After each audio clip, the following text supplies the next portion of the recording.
What's up, y'all? This is Daniel with Pride of the Southland Kennels, and today we're going to be discussing another Southern Bulldog breed, and that's the Brindle Bulldog. This is a breed or a type of Bulldog that I've recently discovered within the past year, and I want to share it with others and see if anyone else has heard about it and see if we can get any more information than what is available online about these dogs. I got some notes with me, that way I'm relaying this information as accurate as possible. The Brindle Bulldog is supposedly all Bulldog and no Terrier. It's the first Bulldog, at least in the South, that I've heard discussed that wasn't a descendant from the English Bulldog. These dogs supposedly descended from the Spanish War Dogs. Now the Spanish War Dogs were a mixture of Mastiff and Greyhound, and these dogs are large dogs. These dogs could reach up to 35 inches in height and weigh up to 200 pounds. These were dogs that were, the Spanish War Dogs that is, were used to, protect livestock as well as provide food for the owner in the form of hunting or catching. The closest descendant believed of the Brindle Bulldog is the Cuban Bloodhound. Now these dogs, the Brindle Bulldogs that is, were considered by most the same breed as the White English. I don't know whether they separated them solely on color or if it was based off of color and or job type and how the dog behaved and the task that the dog performed.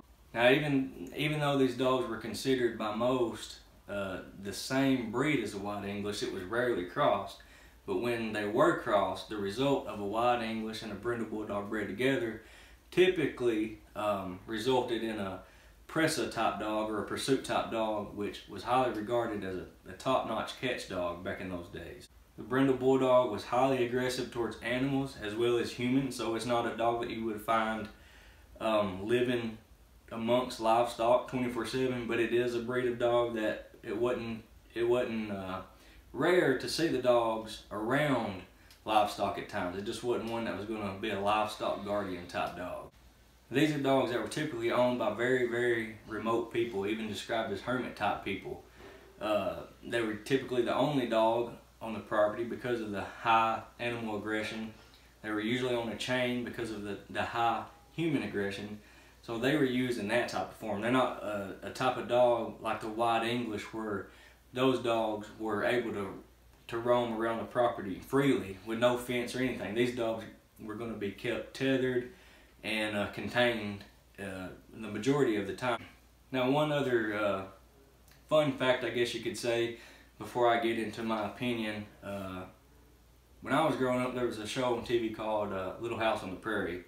It was based off of a true story of, I believe, a girl named Laura Ingalls Wilder. Previously that was like a series of books, I guess you could say. And the fun fact is the real life Laura Ingalls Wilder actually had a Brindle Bulldog named Jack. Now, here's where my theory comes in. We look at the dog Mac the Masher, which was a famous stud dog, an early on stud dog of the American Bulldog breed. And a lot of controversy around that dog. A lot of people said he didn't look like an American Bulldog and this and that. Everybody's always got their opinions, but here's my opinion. Mac the Masher was a brindle bodied dog with a white head. I believe it's possible that he could have been a result of a White English cross to a Brindle Bulldog, because he wasn't white like the White English was at that time. He wasn't brindle, completely brindle like the Brindle was. And I've seen a few crosses of the White English and the Brindle Bulldog, and I believe it's possible that Mac the Masher was a mix of this. Now go back and remember what I said. A lot of these people consider the White English and the Brindle Bulldog the same. I've talked to Alan Scott and had a conversation with him on why the name changed from White English to American Bulldog, and he told me that they would call brindle dogs and black dogs White English back then, and it didn't make any sense to him. So American Bulldog, after they named it American Pit Bulldog and dropped the word pit, they called him American Bulldog, and he said that did make sense to him. So I believe that's a theory. They're going around and they're rounding up these dogs, and they say, well, there's a brindle dog, that's an American Bulldog, or that's a White English.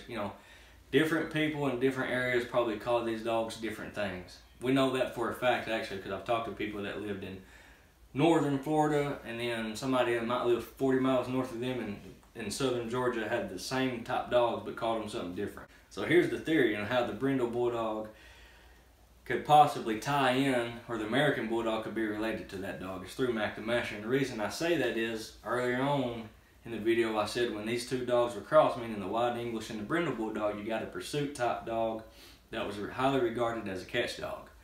Okay, well, Sel Ashley had Brindle dog, from my understanding. I'm getting this information from Alan, trying to go off memory. This is a conversation I had with him a couple years ago. But Sel Ashley was a catch man. In some form or fashion, he made money going to help people round up livestock that had gotten loose. And he had Mac the Masher, which, like I said, was a Brindle dog. So I think Mac the Masher is a result, or possibly a result, of a White English and Brindle Bulldog cross. And that's how I tie in the American Bulldog to the Brindle Bulldogs, and a White English as well. This has been just a short video. We're going to keep on exploring other Southern Bulldog breeds and seeing how they tie into farm work and or the American Bulldogs that we know today. But until next time, thank you all for watching. This is Daniel, Pride of the Southland Kennels.